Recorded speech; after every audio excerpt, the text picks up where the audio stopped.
It's story time. Story time. Let's read it story time. Story time. I'm Geek this story time. Story time. You and me is story time. Story time. Let's achieve hello everyone and welcome to story time with me, Kayla. How is everyone doing out there? I hope you're doing well and making sure to stay safe. We are in a brand new year.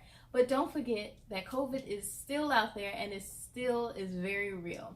Now, I actually didn't have a book planned for today because I was taking a mini break so I could get myself ready to read even more books with you all this year. But after yesterday's verdict on the Jacob Blake's trial, I just had to read something to you all. So the book I would like to introduce that we will be reading tonight is called Something Happened in Our Town, a child story about racial injustice. Now, this book was written by 3 psychologists about something that is so relevant today. So I want to use my platform to start the discussion on racial injustices. So, you ready to see what this book is all about? Ready, set, let's begin. Something Happened in Our Town, a child story about racial injustice. Written by Dr. Solano, Dr. Collins, and Dr. Hazard. Here we go.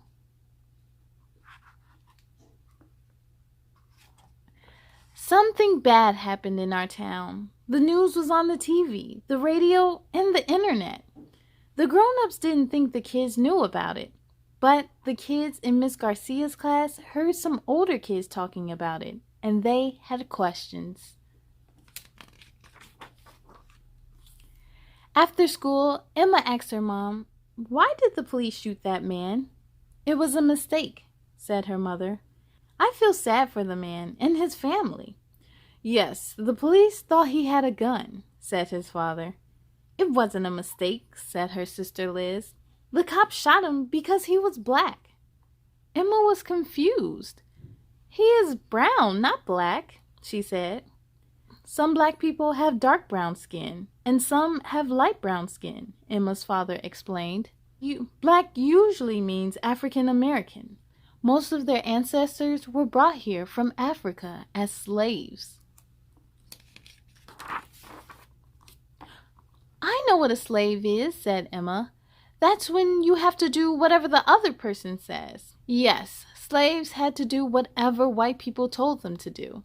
Even after slavery ended, white people didn't let black people live where they wanted, go to school with white people, or vote. Who are white people?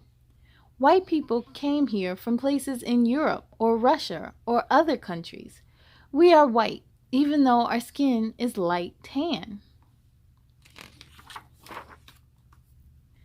"Did our family do those bad things a long time ago?" asked Emma. "Yes," answered her mother. "Back then, many white people thought that they were better than black people, even though that wasn't true." Liz added, "Some white people still think most black men and boys are dangerous, even though they're not." "Was that man that got shot dangerous?" asked Emma. "No," her mother said. "Shooting him was a mistake. It was a mistake that is part of a pattern." "Like the pattern on my blanket?" Emma asked. "Yes, but this pattern is being nice to white people and mean to black people. It's an unfair pattern." "Suppose you had a birthday party and invited everyone in your class except the black kids," her mother said. "How would the black kids feel?" "They would be sad," Emma said, "or mad. And you will be missing out because you never know who is going to be your best friend," said Liz. "And you can help others to be fair," said her mother. "Like telling Anna to stop teasing Ling about her name?" asked Emma. Her mother gave her a hug. "Yes, just like that. Yes." In another house, Josh asked his mother, "Can police go to jail?" "Yes," said his mother. "Why do you ask?" "That white policeman who shot that black man," said Josh. "Will he go to jail?" What he did was wrong, said his mother. But he won't go to jail, said his father. Why not? Asked Josh. Cops stick up for each other, said Josh's brother Malcolm, and they don't like black men. Josh was confused. Why not? Some police are black. You're right, said his mother. Uncle James is a police officer, and so is my friend Kenya. There are many cops, black and white, who make good choices, said his father, but we can't always count on them to do what's right.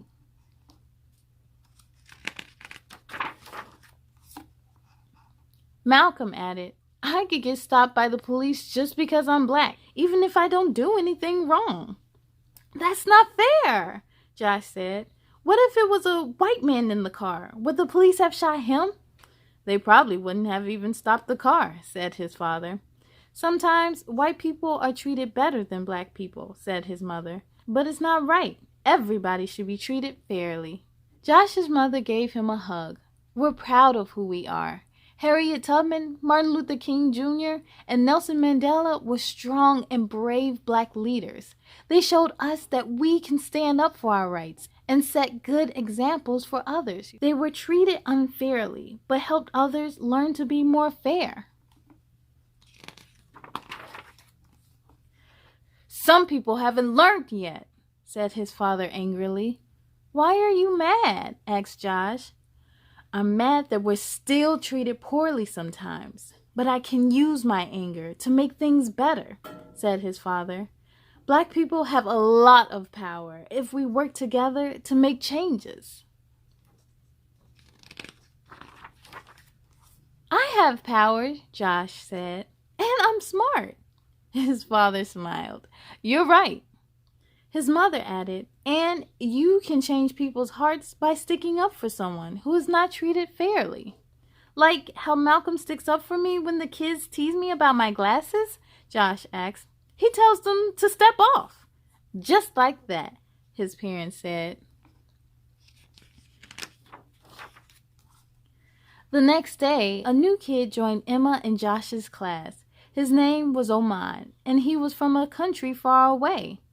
Omad didn't know where to sit or what to do because it was his first day in school. He talked a little bit, but it was hard to understand him. He said he was learning English. After lunch, the class went outside to play soccer. Daniel and Sophia picked kids to be on their teams. All of the kids were picked to be on a team except Omad. Daniel said Omad probably didn't know how to play because he was new. Sophia said Omad might not be good at soccer. Josh remembered what his mother said about sticking up for people who are treated unfairly. Emma remembered what her mother said about unfair patterns and birthday parties. All of a sudden, Omad wasn't alone. Emma and Josh were leading him to their team. We have enough kids on our team, Daniel said. We don't need him. But Josh was ready. Step off, he said. He's playing. Yeah, said Emma. We don't want to miss out. And just like that, Emma and Josh gained a new friend and started a better pattern in their school. The end. Starting today, how can you start a better pattern? K-Crew, yes! Now, change starts with me, change starts with you, change starts with us. We cannot move forward if we all are not in agreement that racial injustice is unacceptable. Now, I am going to leave some links and some topics in the description box for you and your family to have a discussion, because racial injustice needs to be talked about. I thank you all so much for joining me. Are you ready to sing some goodbyes?